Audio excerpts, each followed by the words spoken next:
In this video, I'm going to be bragging a little bit. Actually, I'm going to be bragging a lot. I'm going to be really showing off, right? But it's not the point of this video. It's like a fringe benefit, okay? I'm going to be showing off the great pussy that I got back in the day, right? But there's a point to this video, okay? And it's actually a very important one. And I want you to pay strict attention. Here's me bragging. Back in the very late 90s, early 2000s, I was living in New York City, right? And I dated a bunch of models, right? Yeah, it was great. I was living the dream. I had a 2,000 square foot loft in downtown Manhattan.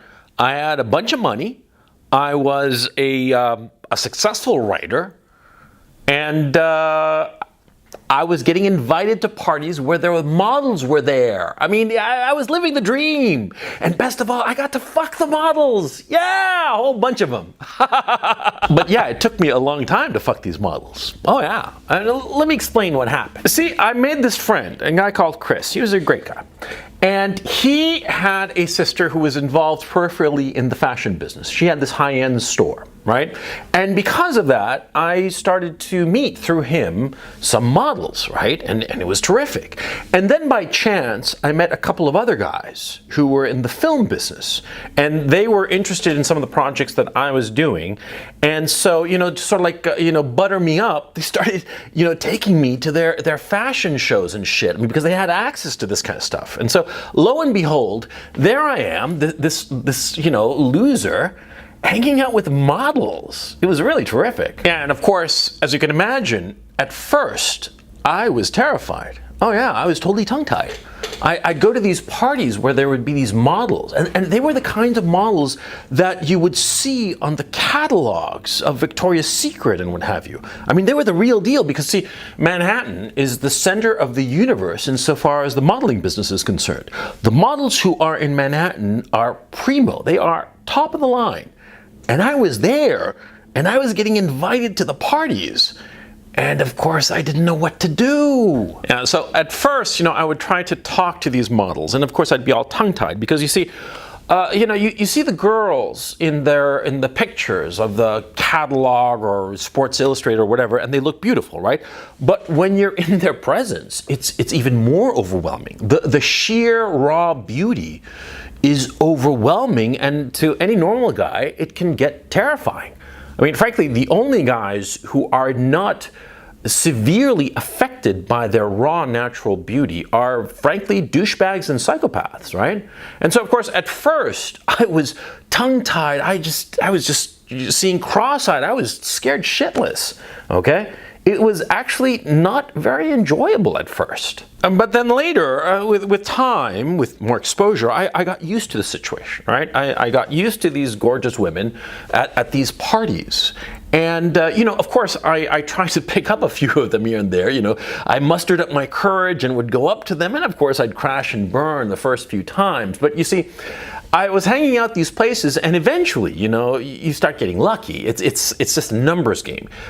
Getting with a girl is just a numbers game, okay? It always has been, always will. You go up to enough girls, eventually you're going to strike gold, okay? Even if it's a pity fuck. But a pity fuck it may have been, but a fuck's a fuck. You know what I'm saying? And so, with enough persistence, I started getting with models. And here is where something really interesting started to happen. What started to happen was that I got used to them. Junkies, heroin addicts, right? They take a little bit of heroin the first time and they go to the moon. They get high as a kite, right? But after a while, they need bigger and bigger doses to get high, and they don't even get as high as they used to, right? Because at first, just a little bit of heroin is enough to shoot them to the moon.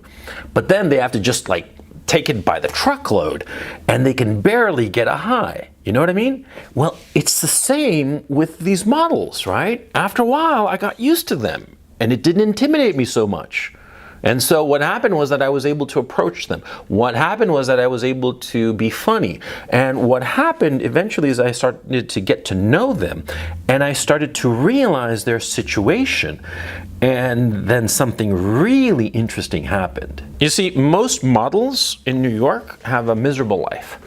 Oh yeah, they're these gorgeous girls, right? They're like, 5'10" and up, They're skinny and slender and beautiful. And of course, there are like some of them are catwalk models, and they're sort of like skinny anorexic, which is not attractive. But the ones who do catalog modeling and what have you, they've got a body, right? They've got a beautiful body, beautiful face, beautiful everything, right? But see, there are dozens, hundreds, thousands of girls who are modeling, and so they get paid peanuts. You only hear about the supermodels who get paid millions of dollars, right? Most models, most working models get paid chump change, right? And so they live in squalor. A lot of times they live, 3, 4, 5 models bunking up in a single room apartment. And that's their quote unquote New York life, okay? And so these girls are looking for somebody who can get them out of this shithole. See, once these girls start to realize that you're not some douchebag, you're not some deadbeat, but that actually you can, provide a potentially interesting life to them, or at least be a cool boyfriend, right? They start to gravitate towards you. And that's what started happening to me. Gorgeous women, models, literally Victoria's Secret models, would start banging me. Yeah, and it was great. One time, the week of my life, I banged 7 different girls on 7 different nights, and they were all hot. There was the one girl who was an actual Victoria's Secret model. She essentially moved into my apartment, for crying out loud. She moved into it and was with me for, I don't know, a month and a half, 2 months maybe? Yeah, and finally I had to kick her out. And see, the reason she had essentially moved into my place and was fucking my brains out every night was precisely because she needed a place to live, because she couldn't, or didn't want to rather, still be living in this one-room apartment with 5 other models. She wanted a better life, and so she gravitated towards me. And the price of living in my loft was banging me senseless, and we had a good time, I suppose. But after a while, I just got sick of the girl. Okay, I got sick of her, and that. When I kicked her out, when I kicked out a literal Victoria's Secret model from my apartment, that's when I realized the lesson, and the lesson I want to tell you now. And the lesson is very simple. And see, you can be banging ugly chicks, or you can be banging hot chicks. They are all at their own level. You just have to decide which level you want to be in. And it doesn't only apply to fucking models. It applies to every environment, every milieu you want to be a part of. You can decide that you're going to be at the low tier with the middling people, or you can decide that you're going to be with the top people at the top tier. The only difference is where you're aiming. See what I'm saying? Let me elaborate. It takes the same amount of effort to go low as it does to go high. Just as it takes the same amount of effort to be dating, in the pool of models that it does to be dating in the pool of fatties. See what I'm saying? See, because, fat girls, they always congregate. Have you noticed? Just as models always congregate. And these two levels, they never intersect, right? From your point of view, you can decide that you're going to go for the fatties, for the low-hanging fruit. Or you can decide that you're going to go for the top models, see? But at the end, it's going to be the same amount of effort. So why don't you shoot for the best, for the models? Yeah, see, because at the time that I was meeting up with these models and such, I had the opportunity to date girls in publishing. Now, dating girls in publishing girls, right? They're brainy, they're argumentative, and they're not that attractive, quite frankly, okay?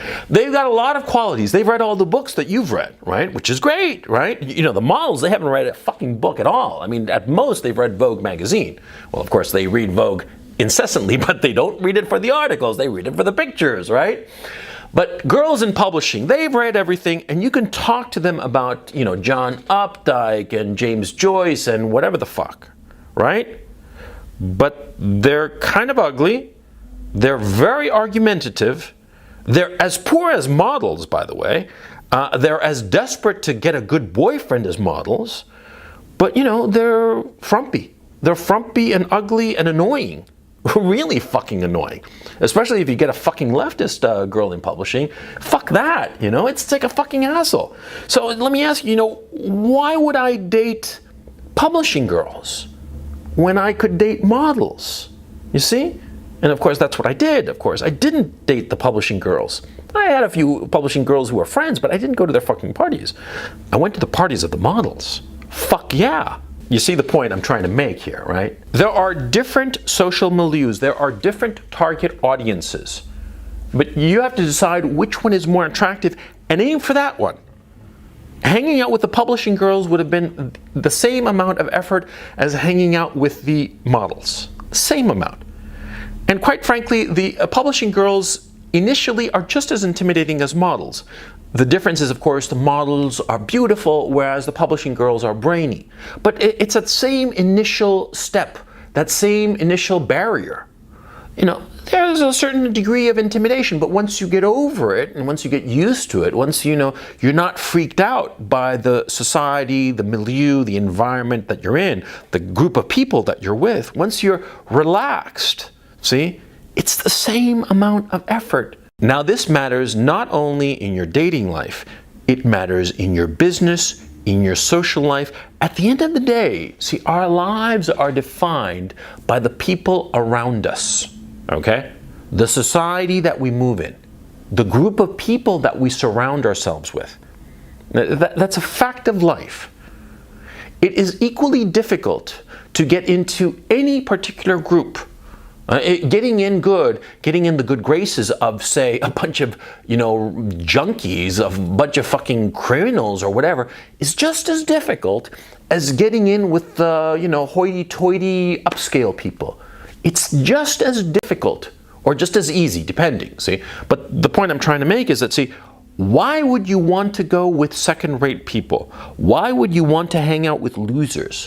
Why would you want to hang out with frumpy publishing girls when you can be hanging out with models? And this is the point of the video. I wasn't really trying to brag. Well, a little bragging, I guess, does never hurt, right? But the real point of this video is that in every situation, you're going to have to enter a group of people, and they're going to be strangers to you. You're going to have to enter a new milieu. If you want to advance in whatsoever it may be, in your dating life, in your business, your career, whatever, you're always going to have to entering a new group of people, a group of people that you don't know, okay? And as you enter this new group, this new milieu, this new environment, there are going to be a lot of obstacles, both real external obstacles as well as internal obstacles. And you're going to have to overcome them. You're going to have to overcome them and manage them. And the hardest part of all will be managing yourself, managing your own fear and anxiety. Yeah, because see, when you're aiming high, there's a lot of anxiety that you're going to fail. See, that's why a lot of guys aim low. They don't date the models when they have the opportunity. They go for the frumpy publishing girls.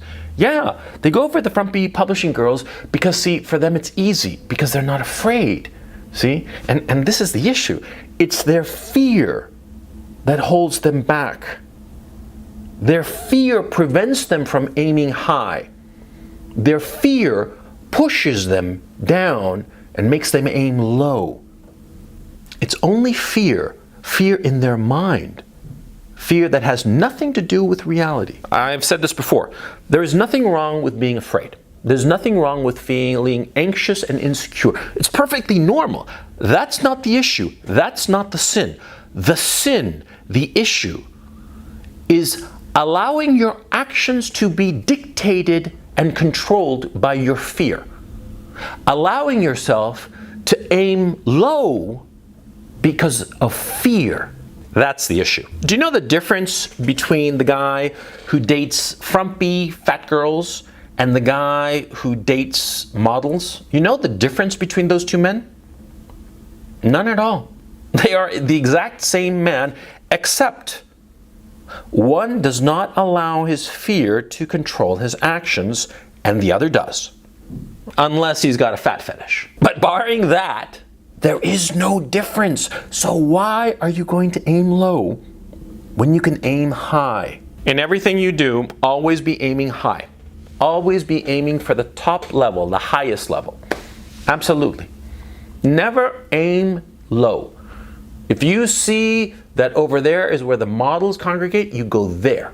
And the frumpy girls who hang out over there, they're over there and they're all good and fine, but you leave them there and you go where the models are. And you go there, and of course you're going to fail at first. It's normal. Nobody hits a home run the first time at bat. No one. I don't care what your name is. Everyone strikes out the first time at bat. But the issue is, the first time at bat, the second, third, fourth, eventually you're going to hit it.